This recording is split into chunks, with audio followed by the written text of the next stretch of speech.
नमस्कार बंधुरा मित्र हाउस किचेने सकल बंधु के स्वागत। ता आमी आज बानाबो गुঁড়ো দুধ দিয়ে পরোটা। তার ভিডিওটা প্রথম থেকে লাস্ট পর্যন্ত দেখার জন্য আপনাদের কাছে অনুরোধ রইল।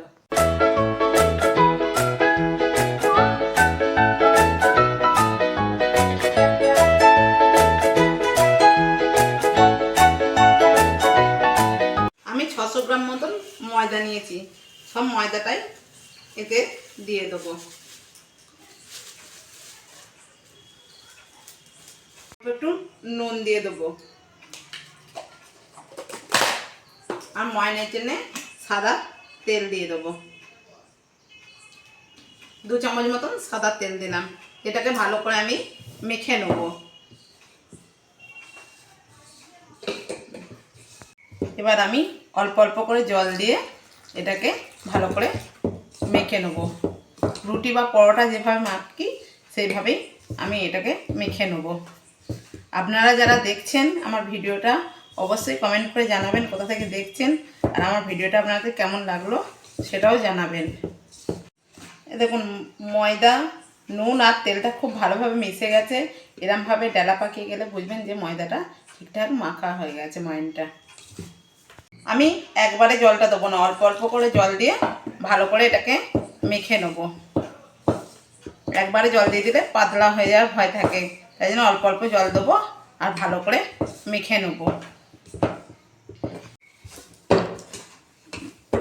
ডোটা আমার তৈরি হয়ে গেছে। এটাকে ভালো করে আমি এভাবে ঠেসে নেব, তাহলে পরোটাটা খুব নরম হবে। এভাবে আমি ঠেসে নেব। ডোটা আমার পুরোপুরিভাবে রেডি হয়ে গেছে। এবার উপর থেকে আমি একটু সাদা তেলের মধ্যে দিয়ে দেবো, দিয়ে 10-20 মিনিট মতন এটা রেস্টে রেখে দেবো। 20 মিনিট হয়ে গেছে। এবার আমি ঢাকাটা খুলে নেব। দেখুন কত এটা নরম হয়ে গেছে। আমি এবার এটাকে নেচির মতন কেটে নেব।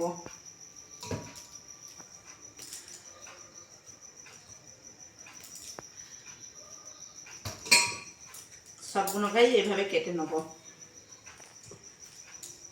আমি নেচিগুলোকে সমস্ত এক একে গোল করে নেব।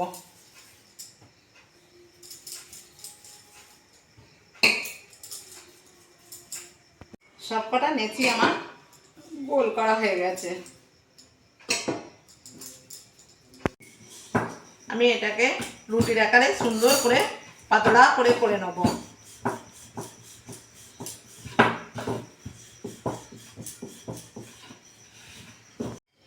এইভাবে আমি আরেকটা বানানো দেখিয়ে দিচ্ছি।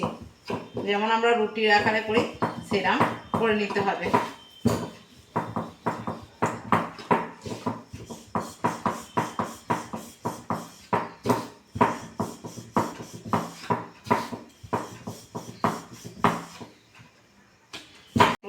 জল বুলিয়ে নিলাম, একটু গুঁড়ো দুধ দিয়ে দিলাম। আমি অল্প চিনি দিলাম। চিনিটা বেশি দিলে হবে না, চিনিটা অল্প দিতে হবে। দিয়ে মাথায় একটু জল মাখিয়ে নিয়ে এইভাবে দিয়ে বাড়ির মাথায় জল মাখিয়ে এইভাবে দিয়ে দিলাম।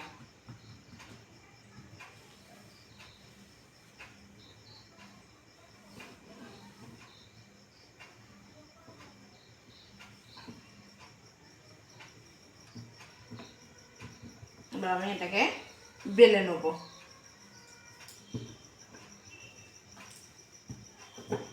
হালকা হাতে এটাকে চাপ দিতে হবে, নাহলে ফেটে যাবে। এইভাবে বেলে নেব।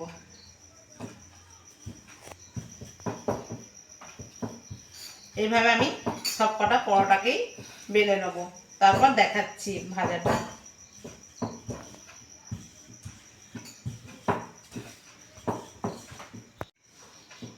আমার রুটিটা হয়ে গেছে। এবার এখানে মধ্যেখানে আমি একটু জল দিয়ে দেবো, দিয়ে 1 চামচ গুঁড়ো দুধ দিয়ে দেবো।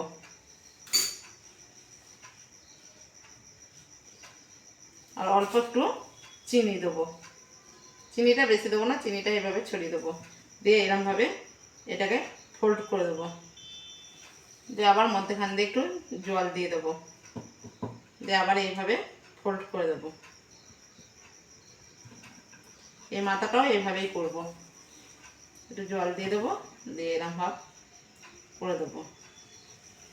এই মাথাটা একটু জল দেবো, দিয়ে এরকম ভাব করে নেবো। একটু আটা দিয়ে এটাকে আবার হালকা করে বেলে নেবো। খুব হালকা করে এটাকে বেলে নিতে হবে, বেশি চাপ দিলে হবে না।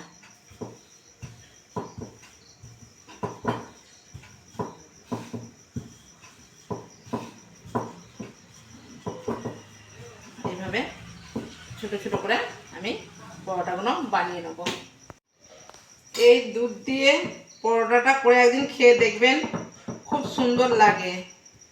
মানে কোনো তরকারিও লাগবে না, কিছুই লাগবে না, এই পরোটাটা খেলে শুধুই খাওয়া হয়ে যাবে। তা আমি সবকটা পরোটাকেই বেলে নিয়েছি, এটাই আমার লাস্ট। আমি এবার ভেজে দেখাবো পরোটাগুলো। বসিয়ে দিলাম, চালটা কিছুক্ষণ গরম হোক, তারপর আমি পরোটাগুলো সেঁকে নেবো। তা যদি আমার ভিডিওটা ভালো লেগে থাকে অবশ্যই কমেন্ট করবেন আর লাইক শেয়ার করবেন। আর ফেসবুক থেকে লাগলে ফেসবুক চ্যানেলটিকে ফলো করবেন, আর ইউটিউব থেকে দেখলে ইউটিউব চ্যানেলটিকে সাবস্ক্রাইব করে নেবেন। ঠিক আছে, আমি এবার পরোটাগুলো দিয়ে ভালো করে সেঁকে নেবো পরোটাগুলোকে।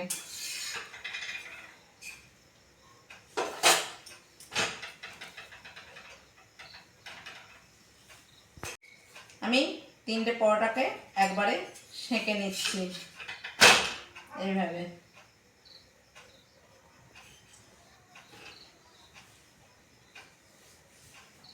সব কটা পরোটাই আমার সুন্দর করে সেঁকা হয়ে গেছে। এবার আমি তেল দিয়ে দেবো, সাদা তেল।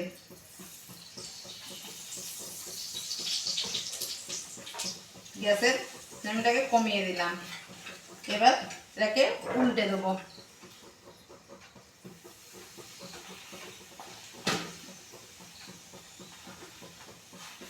এভাবে ভালো করে আমি ভেজে নেব। তা আপনারা একদিন হলেও বাড়িতে বানিয়ে খেয়ে দেখবেন পরোটাটা কেমন লাগলো। পরোটাই সুন্দর করে ভাজা হয়ে গেছে। এবার আমি পরোটা কটাকে তুলে নেবো, দিয়ে বাদ বাকি পরোটা কটাকে আবার ভালো করে ভেজে নেবো। এই পরোটাগুলো সুন্দর করে সেঁকা হয়ে গেছে। এবার আমি এগুলোকেও ভালো করে ভেজে নেবো।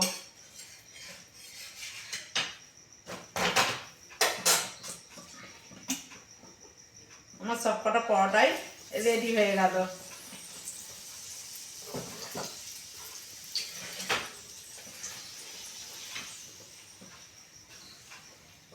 এই পরোটা আপনারা শুধু খেতে পারবেন।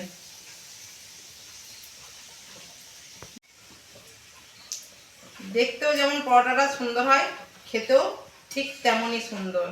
তা কতটা সুন্দর অবশ্যই আমাকে কমেন্ট করে জানাবেন, একদিন হলেও বাড়িতে বানিয়ে খেয়ে দেখবেন।